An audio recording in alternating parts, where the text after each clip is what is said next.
Hello दोस्तों, मैं बीना भट्ट आप सबका स्वागत करती हूं अपने YouTube चैनल इतिहास अध्ययन। और ये 10 महत्वपूर्ण प्रश्नों के साथ उपस्थित हूं आप लोगों के सामने। ये जो प्रश्न है हमारे, ये अभी तक तो हमने पुरातात्विक और साहित्यिक स्रोतों पे देखे हैं। ये भी हमारा पुरातात्विक पे ही आधारित है, परंतु इसमें जो क्वेश्चन है वो इससे संबंधित है कि पुरातात्विक उत्खनन में वैज्ञानिक विधियों को लाने का श्रेय किससे है, कौन सी विधि सर्वप्रथम किसने यूज की और कौन सी विधि किस उत्खनन में लागू होती है। तो आइए देखते हैं क्वेश्चन नंबर 1। निम्नलिखित में से भारतीय पुरातात्विक उत्खननों में सर्वप्रथम किसने स्तर विन्यास एवं त्रिविमितीय नापजोख पद्धति का पालन किया? ऑप्शन है Willard Libby, Mortimer Wheeler, James Burgess. तो अब यहाँ देखने वाली बात है कि ये समझना जरूरी है कि पुरातात्विक उत्खननों में सर्वप्रथम स्तर विन्यास, पुरातात्विक उत्खननों में स्तर विन्यास में सर्वप्रथम किसने स्तर विन्यास पद्धति का यूज किया? तो इसका सही उत्तर है मार्टिमर व्हीलर। आइए देखते हैं क्वेश्चन नंबर 2। भारत में पुरातत्व में हवाई छायांकन विधि सर्वप्रथम प्रयोग करने वाला कौन है? ऑप्शन है Willard Libby, OGS Crawford, Mortimer Wheeler. अब जैसा कि अभी देखा आपने, ऑप्शन था कि पुरातात्विक उत्खननों में सर्वप्रथम किसने स्तर विन्यास एवं त्रिविमितीय नापजोख पद्धति का पालन किया, पर यहाँ पे आप देखेंगे हवाई छायांकन विधि का सर्वप्रथम प्रयोग करने वाला कौन है। और जैसे ये स्तर विन्यास है, ये हवाई छायांकन विधि है, या और भी जो भी विधियां हैं, यूरेनियम डेटिंग, इन सब से आधारित प्रश्न अभी 2018-19 में आया भी था नेट जारप में। तो उसमें क्या था कि मैचिंग करने को था, तो हमें जब तक कंफर्म नहीं होगा तो मैचिंग में भी प्रॉब्लम हुई। चलिए, मैचिंग में तो एक बार होता है कि एक को पता है, एक दो पता है और मैच कर रहा है तो क्वेश्चन बन जाता है। किंतु जब ये वन लाइनर में पूछ लेता है और इस तरह के ऑप्शन होते हैं तो कन्फ्यूजन क्रिएट हो जाती है। तो आइए देखते हैं क्वेश्चन जो है उसका हवाई छायांकन विधि महत्वपूर्ण है कि क्या पूछ रहा। हवाई छायांकन विधि का सर्वप्रथम प्रयोग करने वाला कौन है? तो इसका सही उत्तर है OGS क्राफोर्ड।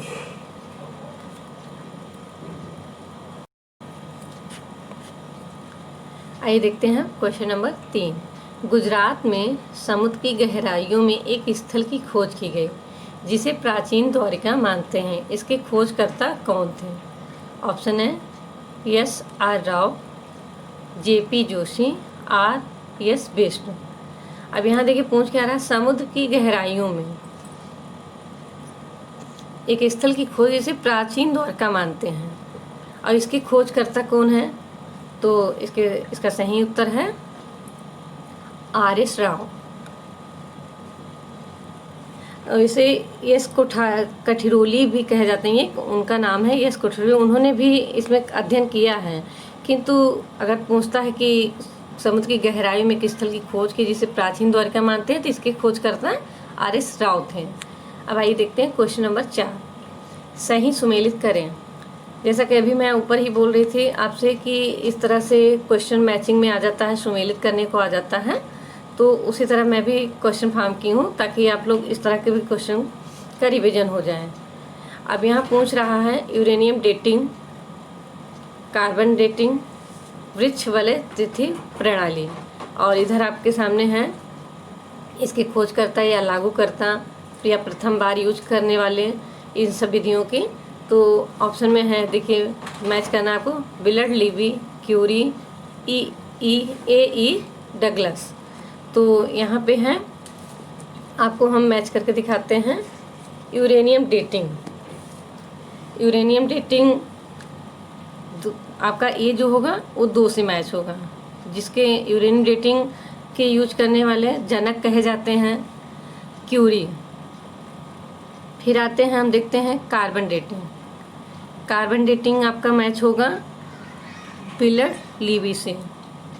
अब बचता है तीसरा हमारा वृक्ष वलय तिथि प्रणाली, तो वो तो चलिए ऑप्शन में हो गया कि ए डी डगलस, जब दो हमारा मैच हो गया या एक दो पता होता है हमें तो आसानी हो जाती है। अब जैसे ये ऐसे ऑप्शन में होगा तो अब देखेंगे ए के साथ 2, बी के साथ 1, सी के साथ 3, इसका सही सुमेलित है, इसका ए ऑप्शन इज करेक्ट।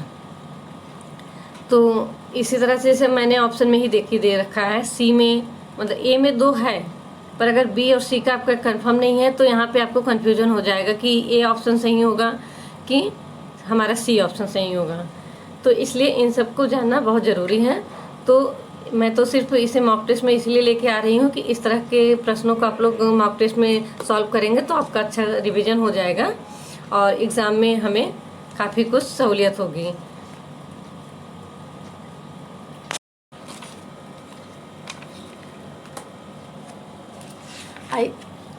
आइए देखते हैं क्वेश्चन नंबर 5। किस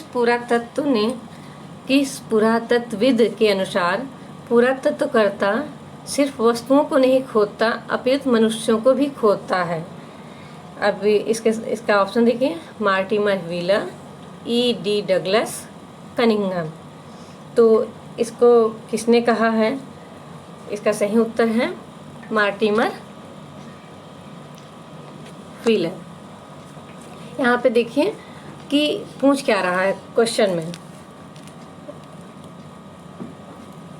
किस पुरातत्वविद के अनुसार पुरातत्वकर्ता सिर्फ वस्तुओं को नहीं खोदता अपितु मनुष्यों को भी खोदता है। तो कथन किसके अनुसार ये कहा गया है या किसने कहा है? यह मार्टिमर व्हीलर ने कहा है। अब आइए देखते हैं प्रश्न नंबर 6।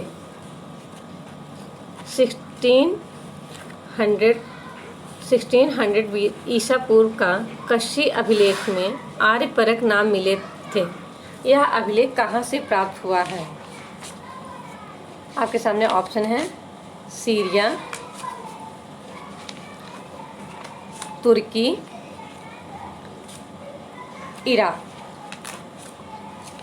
इसका सही उत्तर है, पहले हम क्वेश्चन को फिर से एक बार देखते हैं क्योंकि अभी शायद इस प्रश्नों को बहुत कम ही लोग सुने होंगे कि ज़्यादातर आता है सीरिया से भी हैं, तुर्की से भी हैं हमें मिले हुए। तो किंतु यहाँ पे प्रश्न पूछ रहा कशी अभिलेख में। तो कशी अभिलेख हमारा क्या कहते हैं, कहाँ से प्राप्त हुआ है?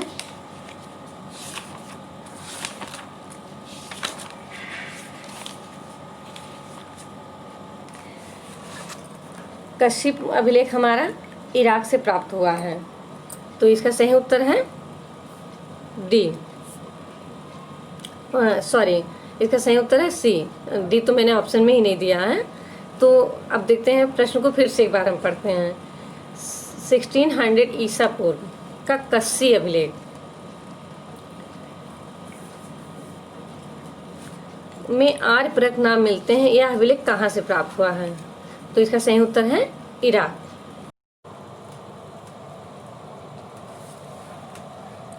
आइए देखते हैं क्वेश्चन नंबर 7। हिंद ईरानी, जिसमें हिंद आर्य भाषा भी शामिल है, का सबसे प्राचीन 2200 ईसा पूर्व का एक अभिलेख कहाँ से प्राप्त हुआ है? ऑप्शन है ईरान, इराक, सीरिया। ये ऑप्शन में 3 हैं, ईरान, इराक, सीरिया, और यह तीनों जगह से ही अभिलेख प्राप्त हुए हैं और प्राचीन अभिलेख हैं वो, जिनमें सब में भी आर्य भाषा का प्रयोग हुआ है। आर्य देवताओं का उपयोग देखने का मिलता है, उनके नामों का उल्लेख हुआ है। किंतु इस क्वेश्चन का जो सही उत्तर है वो है इराक। अब यहाँ समझिए क्या कह रहा है, हिंद ईरानी, जिसमें हिंद आर्य भाषा का भी शामिल है, का सबसे प्राचीन क्योंकि ये यहाँ पे आप देखें सबसे प्राचीन, अभी तक जो भी प्राप्त हुए हैं अभिलेख हमें, वो सबसे प्राचीन अभिलेख है जो वो इराक से हुआ, और उसका प्राचीनता अगर पूछी जाए तो 2200 ईसा पूर्व। अब आइए देखते हैं क्वेश्चन नंबर 8। भोगोज कोई अभिलेख 1380 ईसा पूर्व की खोजकर्ता कौन है? ऑप्शन है बिकलर, बिक्कुली, विलियम एक्सिन। ये भोगोज कोई से इससे भी अभी क्वेश्चन नंबर 7 जो हमने देखा उससे भी क्वेश्चन नेट JRF में आया है। अबोगज कोई अभिलेख से भी आया है। अबोगज कोई अभिलेख एक और भी है जिसका अगर सन है तो देखा जाए तो 1400 ईसा पूर्व कहेंगे, और उसकी खोजकर्ता अलग है, इसकी खोजकर्ता अलग है। अगर कभी इसलिए मैंने डेट लिख दिया है जिससे कि आपको कन्फ्यूजन ना हो। आइए पहले इसका ऑप्शन देखते हैं। इसका सही उत्तर है विक्लर। और जो भोगोज कोई 1400 ईसा पूर्व का अभिलेख है, उस अभिलेख का विषय अगर पूछ लें तो उसमें घुड़दौड़ के उस समय के जो होते थे, और रथ दौड़, घुड़दौड़, जैसा कि हम अपने आर्य अभिलेखों में भी देखते हैं या ग्रंथों में भी देखते हैं, तो उस तरह का उससे संबंधित जानकारी प्राप्त होती है।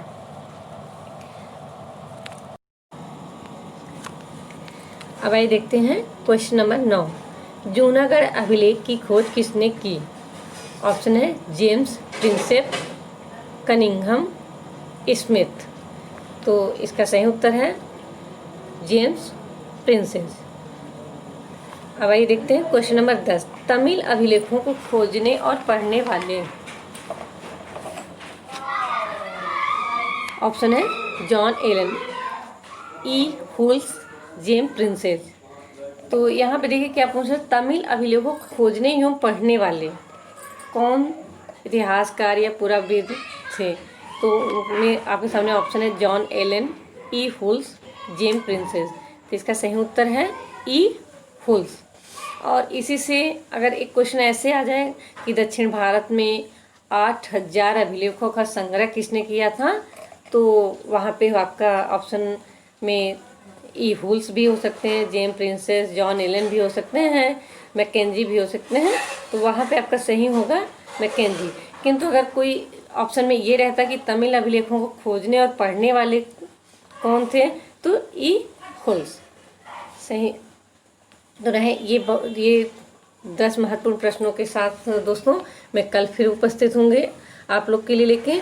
और प्लीज़ अगर अभी तक आप लोगों ने मेरे वीडियो को नहीं देखा है तो प्लीज़ दोस्तों उसको देखिए, और प्लीज़ मेरे चैनल को सब्सक्राइब कर लीजिए। नेट एग्ज़ाम के पहले तक जितने क्वेश्चन हो सकेंगे, जितने इंपॉर्टेंट क्वेश्चन और जितने क्वेश्चन हो सकेंगे, मैं आप लोग को लेके आती रहूँगी। और हो सकता है कि मैं नेक्स्ट वीक से आप लोग के लिए, जैसे ये वीडियो मैं मॉर्निंग में अपलोड कर रही हूँ, तो शाम में मैं मेडवल से और मॉडर्न से भी वीडियो अपलोड करूँगी। तब तक इसीलिए कह रही हूँ दोस्तों कि आप सब लोग मेरे चैनल को सब्सक्राइब कर लें और लाइक और कमेंट करें। Thank you.